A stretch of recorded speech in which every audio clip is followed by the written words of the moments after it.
ሕፃናት ወንጌልን አብሳሪ ሕፃናት የእግዚአብሔር ስጦታ ሕፃናት የወላጆች ደስታ ሕፃናት አገር ተረካቢ ሕፃናት ወንጌልን አብሳሪ እኛስ የአላሌ ከተማ ቆሞሴ አጥቢያ ቃለ ሕይወት ቤተክርስቲያን ሁለንተናዊ የልጆች አገልጋዮች ነን።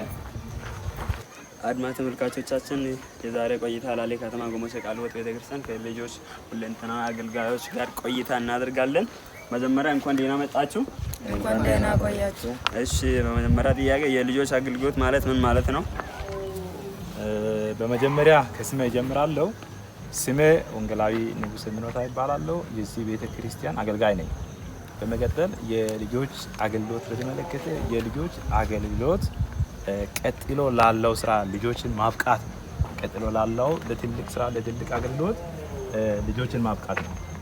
ለምሳሌ መጽሐፍ ቅዱስ ላይ አንደኛ ነገሥት ምዕራፍ 2 ላይ ዳዊት ሶሎሞንን ቀጥሎ ላለው አገልግሎት እንዳበቃ እኛም ደግሞ የዛሬው ልጆችን ካገለገለ ቀጥሎ ላለው አገልግሎትን ማብቃት እንደሆነ እናስባለን። እስካሁን ልጆች እያስተማራችሁ ነገር ምንድን ነው? እሺ፣ እስካሁን እኛ እያስተማረን ያለነው ብዙ መጽሐፍቶች አሉ። እንደየ እድሜያቸው ልክ ያው ብዙ መጽሐፍቶችን እያስተማርናቸው ናቸው። ከነዛ መካከል መጀመሪያ መጽሐፍ ትውልድ መሰረት አለ፣ ቻምፒዮን የሚል መጽሐፍ አለ፣ አጥኞች የሚል መጽሐፍ አለ፣ ሌላ ተስፋ ለልጆች የሚልና አሁን ደግሞ በከፍተኛ ደረጃ ምሮ ፈቀቅ አይልም የሚለው መጽሐፍ አለ። እነሱን ያው በእግዚአብሔር ጸጋና በምሕረቱ እያስተማርናቸው እስካሁን ድረስ ቆይተናል።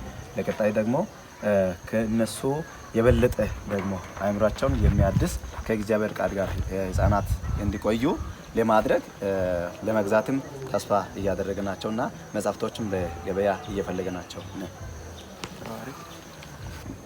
ውድይታችን አንድ ጥያቄ አለና በልጆች ዘርፍ የሚታገለግሉ አገልጋዮች ስንት ናቸው? በመጀመሪያ በስሜ እጀምራለሁ። ስሜ ብዙነህ ሰማል ይባላለሁ። የዚህ የአላሌ ከተማ ቃለ ሕይወት ቤተክርስቲያን አጥቢያ የልጆች ሙሉ ጊዜ አገልጋይ ነኝ። የልጆች አስተማሪዎች ብዛት 6 ወንዶችና 4 ሴቶች በድምር 10 ናቸው። እሺ፣ ውድ ወንጌላዊያችን አሁንም ወደፊት የልጆች አገልግሎት እንዴት መሆን አለበት? በድጋሚ ስለጠየቀኝ በጣም ከልብ አመሰግናለሁ። በመቀጠል ወደፊት የልጆች አገልግሎት ከፍ ማለት አለበት። አሁን ካለበት ሌቨል ከፍ ብሎ መታየት አለበት። ምክንያቱም ልጆች ማለት የሀገር ተረካቢዎች ናቸው፣ የእግዚአብሔር ስጦታ ናቸው። ቀጥሎ አባት እየሰራ በመንገድ ላይ ያቆመውን ነገር ወደፊት የሚወስዱ ናቸው። ስለዚህ ወደፊት የልጆች አገልግሎት ምን መሆን አለበት ለሚለው ጥያቄ ከዚህ በበለጠ ሁኔታ ሰፋ ብሎ ወደፊት መሄድ አለበት። ሰፋ ብሎ አሁን በቸርች ደረጃ እኛ ያቀናቸው ብዙ እቅዶች አሉ። እግዚአብሔር ቢፈቅድ እዚህ ኬጂ ትምህርት ቤት እንሰራለን። ደረጃውን የጠበቀ ኳሊቲ ትምህርት ቤት እንከፍታለን። ሲቀጥል ደግሞ ሙሉ ጊዜ አስተባባሪዎችን እንጨምራለን፣ ባሉት ላይ እንጨምራለን። ምክንያቱም የልጆች ቁጥር አሁን ከ500 በላይ ናቸው። እኛ ያሉ ከ500 በላይ ልጆች ስላሉ በዛው ልክ ደግሞ የመማሪያ ክፍሎችም የማስተማሪያ መጽሐፎችንም በብዛት ባለው ላይ ጨምረን በቀጣዩ አመት እናመጣለን እያለን ነው። የልጆች አገልግሎት በጣም እጅግ ሰፊ ስለሆነ ይህ የሰፊ ስራ ይሄንን ቪዲዮ የሚያዩና የሚመለከቱ አድማጭ ተመልካቾች ለዚህ አገልግሎት አንደኛ በያሉበት ቦታ ነው መጸለይ ያለባቸው። የልጆች አገልግሎት ደግሞ ወደፊት እንዲሄድ የራሳቸውን መልካም አስተዋጽኦ የራሳቸውን መልካም ሀሳብ መስጠት አለባቸው። በዚሁ ልክ እኛም ያው ወደፊት እየሄድን ነው፣ እየገፋን ነው። እግዚአብሔር ይመስገን። ስለጠየቀኝ አመሰግናለሁ። ተባረክ። ውድ አባቴ ብሩካን የመጨረሻ ጥያቄ አንተም እንጠይቃለሁ። አንተ ባየው ልክ የልጆች አገልግሎት እንዴት ምን ይመስላል? እሺ፣ አመሰግናለሁ። ከስሜ ጀምራለሁ። እኔ አቤኔዘር ማቴዎስ እባላለሁ። እዚህ በቆሞሴ አጥቢያ ቃለ ሕይወት ቤተክርስቲያን የልጆች አገልጋይ ነኝ።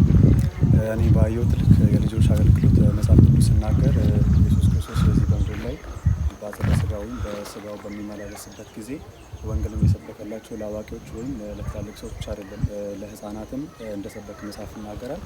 ስለዚህም ነው መጽሐፍ ቅዱስ ሲናገር ልጆች ወደ እኔ ይምጡ ዘንድ ተዋቸው፣ አትከልክሏቸው በማለት ይናገራልና እኛም አሁን በዚህ በጎሞሴ አጥቢያ የምናደርገው ነገር ከኢየሱስ ክርስቶስ ወይም ከጌታችንና ከመድኃኒታችን ከኢየሱስ ክርስቶስ የተቀበልነውን ወንጌል ለእነሱ በማስረከብ በማስተማር የኢየሱስን የክርስቶስን መንገድ የእግዚአብሔርን መንገድ በማስተማር ከዚህ በጣም ከጎበዝ አስተማሪዎች አሉ ከነሱ ጋር እየጠጋን ነው እና እኔ ባየሁት ልክ የልጆች አገልግሎት የክርስቶስን መንግስት ማሳየት የእግዚአብሔርን መንግስት ማሳየት እውነተኛ የሆነውን ወንጌልን ለልጆች መግለጥ ይመስላል። አመሰግናለሁ።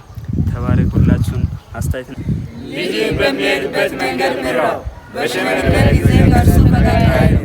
ምሳሌ 22:6 የዛሬ ቆይታችን ሁላችን ይህን ይመስላል። ተባረኩ።